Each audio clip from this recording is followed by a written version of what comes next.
What's up, gamers? Welcome to the show where I keep you guys updated on the latest in gaming news. We've got 3 news reports to get to in today's show, and our first news report of the day is about Star Wars Battlefront. Because on Thursday, I covered that on Saturday, which is today, that EA would be revealing the first gameplay trailer for Star Wars Battlefront. And today we were hit with a huge amount of information for the game, as well as, the trailer as well, and it looks incredible. The trailer starts off in the forest of Endor, which is going to be one of the maps we're going to be able to play on in the game. We also get to see some of the vehicles that we're going to be able to pilot, including AT-STs, AT-ATs, speeder bikes, X-Wings, and TIE fighters, which is so goddamn awesome. We also get to see Darth Vader, and a lot of people were wondering whether we were actually going to be able to play as Darth Vader in the game, and yes guys, it has been confirmed that we will be able to suit up as villains, including Darth Vader, by obtaining power-ups scattered throughout the maps, which is really bloody cool. The game is actually going to have no single-player campaign and is going to be predominantly built around the multiplayer. There is going to be solo missions where you can play co-op split screen as well, which is really cool, but the game is going to be built mainly around the multiplayer. So the multiplayer is going to have game modes from 8-player game modes all the way up to 40-player game modes, so 20 versus 20 players, which is a bit less than the 64-player servers that we have in Battlefield, but the devs have said that their aim is to build unique game modes that fit within the Star Wars universe, so I'm guessing that the 64-player servers wouldn't really work with the game modes that they have in plan. The game is going to be in both first and third person, and we're going to be able to change between the two by pushing a single button, sort of like how GTA 5 works, which is awesome. How the radar is going to work is that it's going to be in the bottom left and is going to act like the radar that we have in Destiny, where it gives you the sort of direction of where the enemy is shooting from, rather than like a sort of dot that pinpoints exactly where the player is, which is actually really good because it means that there's going to be less radar dot chasing in the game, which is really a good thing. Weapons are going to have no physical ammo, but they're going to be able to be overheated, so the more you fire, the more the weapon will overheat. So obviously if you shoot for too long, then the weapon will overheat and there will be a cooldown period where you'll have to wait to be able to shoot again. There's going to be destructible environments, as well as a brand new game mode called Walker Assault, which is going to be a 20-player versus 20-player game mode. What's cool about this trailer is that the footage that we're seeing is the actual in-game footage from the PlayStation 4 version of the game, and it looks gorgeous. The devs have actually said themselves that they wanted to show off how the game is actually going to look when we're playing it in this trailer. What I'm really excited about is that this game is actually going to have split screen co-op, which means you can play it pretty much anywhere you go, even if you don't have an internet connection, or if you just feel like sitting and chilling on the couch with a couple of your friends if they come over. And I'm guessing that there's also going to be an online co-op mode as well, because that would sort of make sense. If there's like an offline co-op, there should be like an online one as well, where you don't actually have to play it in split screen. And this isn't the only information we've been given about the game. The multiplayer is going to be set over 4 planets: Tatooine, Endor, Hoth, and Salust, and there's going to be over 8 maps at launch set across these 4 planets. The map sizes are going to vary from small to large depending on the game mode, and finally there is going to be 2 editions of the game, the Deluxe Edition as well as the Standard Edition. The Standard Edition is going to be just the game, which is,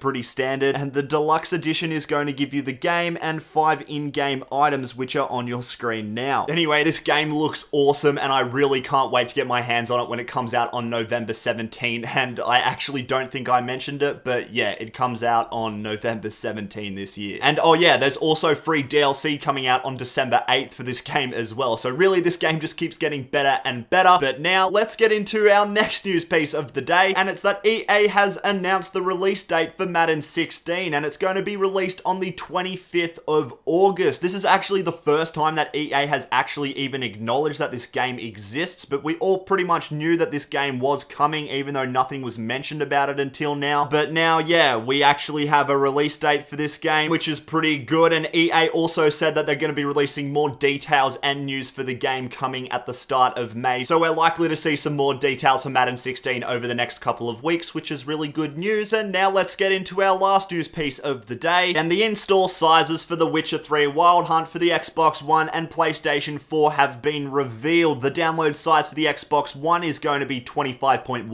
gigabytes, but then once the game is actually installed, it's going to be 30.4 gigabytes, while over on the PlayStation 4, it has been listed at 35 gigabytes. So yeah, they're the install sizes for the Xbox One and the PlayStation 4 for The Witcher 3 Wild Hunt, and that's going to be it for today's gaming news. I hope you guys enjoyed the show, and if you did, don't forget to hit the like button, and also don't forget to follow me on Twitter as well. Those links will be in the description below, as well as all the articles that I spoke about in today's show. So thanks for watching, guys, and stay gaming.